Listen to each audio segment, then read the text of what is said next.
এক একটা মেসেজ আসে আর ওটা আল্লাহর নবী উম্মতের কাছে পৌঁছায় না। বিশেষ কারণে বেশ কিছুদিন পরে আল্লাহ তাআলা আল্লাহ পাক রব্বুল আলামিন ওহী নাযিল বন্ধ করে রেখেছিলেন। আল্লাহর হাবিব জনাবে মুহাম্মদুর রাসূলুল্লাহ পেরেশান, নবীজি পেরেশান, জিবরাইল আসে না কেন, ওহী নাযিল হচ্ছে না, জিবরাইল আসেন না, মালিক কি আমার উপরে নারাজ হলেন? এদিকে মক্কার কাফেররা টের পেয়ে গেল মুহাম্মদ মাঝে মাঝে আমাদেরকে কিছু নতুন নতুন কথা শোনায়, এখন দেখি কিছুই বলে না।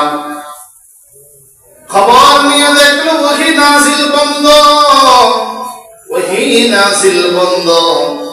এবার ওরা নবীজিকে ঠাট্টা করে বলে, ইন্না রাব্বাহু ওয়াদাহু ওয়া ক্বালাহু, মুহাম্মাদের রব মুহাম্মদকে ছেড়ে দিয়েছে, মুহাম্মদের উপরে বেজার হয়ে গিয়েছে। সূরা নাউযুবিল্লাহ। তাফসীর মারিফুল কুরআনে লেখেন, আবু লাহাবের বিবি উম্মে জামিল আমার নবীকে কষ্ট দেওয়ার জন্য ডাক দিয়া বলে, হে মুহাম্মদ, তোমার কাছে যে একজন শয়তান আসলো, শয়তান। জিবরাইলকে লক্ষ্য করে বলে, শয়তান, নাউযুবিল্লাহ, তোমার কাছে যে শয়তান আসলো, শয়তান তোমাকে ছেড়ে দিয়েছে, আর আসবে না।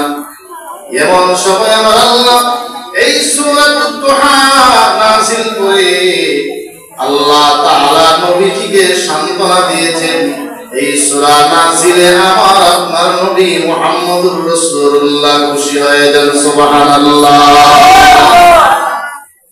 আল্লাহ ওয়াদ-দুহা ওয়াল-লাইলি ইযা সাজা মা ওয়াদ্দা'আকা রাব্বুকা ওয়া মা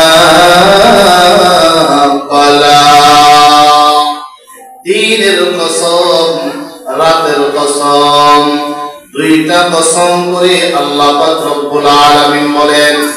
এক নাম্বার আল্লাহ বলেন দিনের কসম, দুই নাম্বার রাতের কসম। যখন রাত অন্ধকারাচ্ছন্ন হয়, দুইটা কসম করে আল্লাহ পাক রব্বুল আলামিন বলেন, মা ওয়াদ্দা'আকা রাব্বুকা ওয়া মা ক্বালা।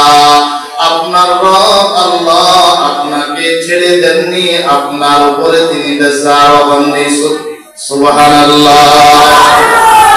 আপনার রব আল্লাহ আপনাকে ছেড়ে দেননি, আপনার উপরে তিনি বেজার হননি। কেনই বা রব আপনাকে ছেড়ে দিবেন? আপনার জন্য দুনিয়া, আপনার জন্য আসমান, না হতে তুম না হতে খিলকত আরদ সামা হো। আপনি না বলে আসমান সৃষ্টি হতো না, জমিন সৃষ্টি হতো না, ঠিক কিনা? ওয়াদ-দুহা ওয়াল-লাইলি ইযা সাজা, এই দুটো আয়াতের কয়েকটা তাফসীর রুহুল মাআনি কিতাবের মধ্যে আল্লামা আলুসি রাহমাতুল্লাহ আলাইহি লিখেছেন। যে কিতাব আরবিতে লেখা, 15 ভলিউমে লেখা। আল্লাহু আকবার। এক নাম্বার দুহা থেকে উদ্দেশ্য ইসলামের শুরু জামানা, দুই নাম্বার ওয়াল-লাইলি ইযা সাজা, দ্বিতীয় লাইল থেকে লাইলের তাফসীর ইসলামের শেষ জামানা। যেমনটা মুসলিম শরীফ প্রথম খণ্ডে আল্লাহর রাসূল বলেন, বাদাল ইসলামু গরিবান ওয়া সায়াউদু কামা বাদা ফাতুবালিল গুরাবা। দুই নম্বর আল্লাহ পাক রব্বুল আলামিন বলেন, ওয়াদ-দুহা ওয়াল-লাইলি ইযা সাজা। আল্লাহ আলুসি রাহমাতুল্লাহ আলাইহি রুহুল মাআনিতে লেখেন, দুহার তাফসীর ওয়াজহুন নবী সাল্লাল্লাহু আলাইহি ওয়াসাল্লাম। দুহার তাফসীর, দুহা থেকে উদ্দেশ্য নবীজির চেহারা মুবারক। সুবহানাল্লাহ।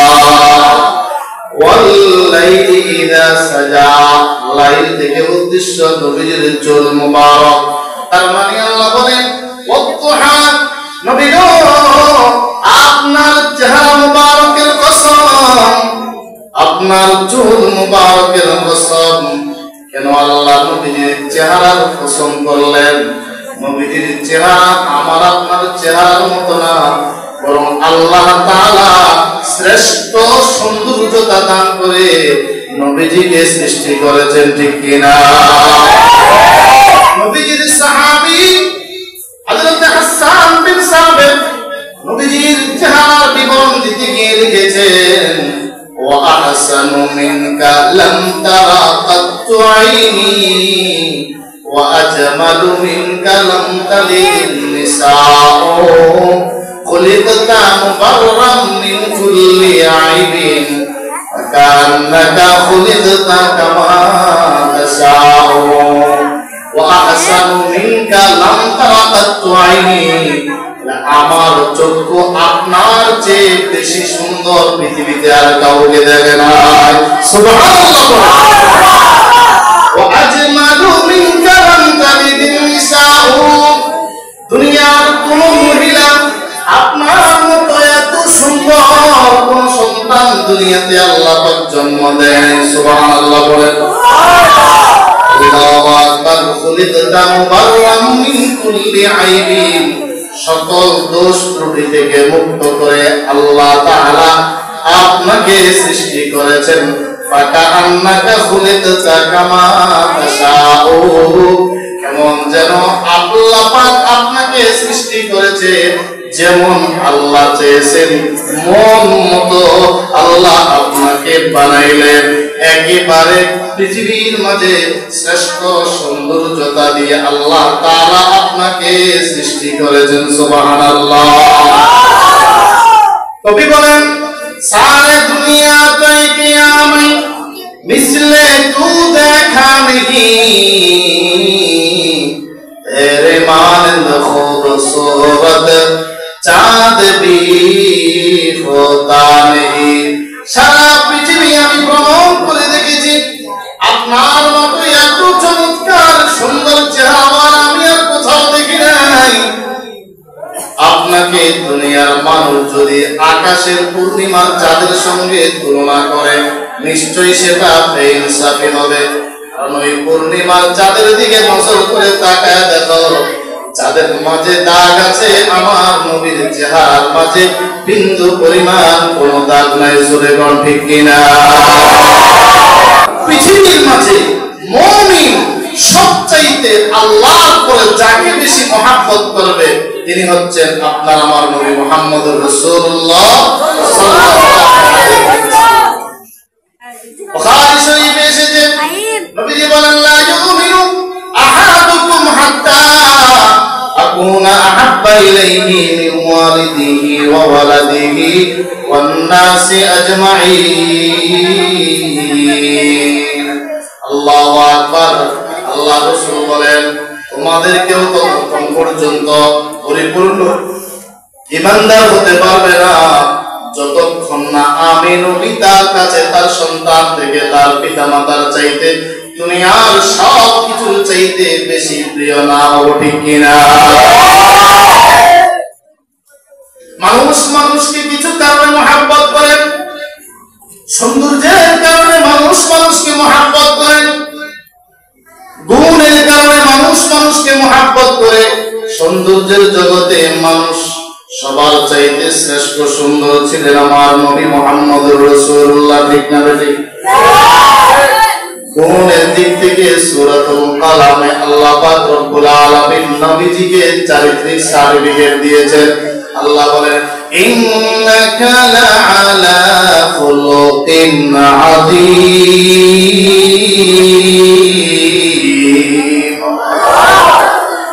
আপনি মহান চরিত্রের উপরে আছেন। নবীজি চরিত্রের জগতে সবার চাইতে ঊর্ধ্বে। আল্লাহু আকবার। এটা মক্কার কাফেররাও স্বীকার করত, চরিত্রগতভাবে নবীজি সবার চাইতে ভালো। 3 নাম্বার, জ্ঞানের কারণে মানুষ মানুষকে মহব্বত করে। কালো হলো মানুষকে মানুষ মহব্বত করে। আল্লাহ রাসূল বলেন, উতিতু ইলমাল আউয়ালিন ওয়াল আখিরিন, আমাকে আগের এবং পরের সমস্ত ইলম আমি নবীকে দেওয়া হয়েছে। সুবহানাল্লাহ। আর মানুষকে মহব্বত করে বংশ যদি ভালো হয়, মানুষ মানুষকে মহব্বত করে, আল্লাহু আকবার আল্লাহু আকবার, আমার নবীর মাঝে সবগুলো গুণ পুরোপুরি বিদ্যমান ছিল। জোরে কোন ঠিক কিনা?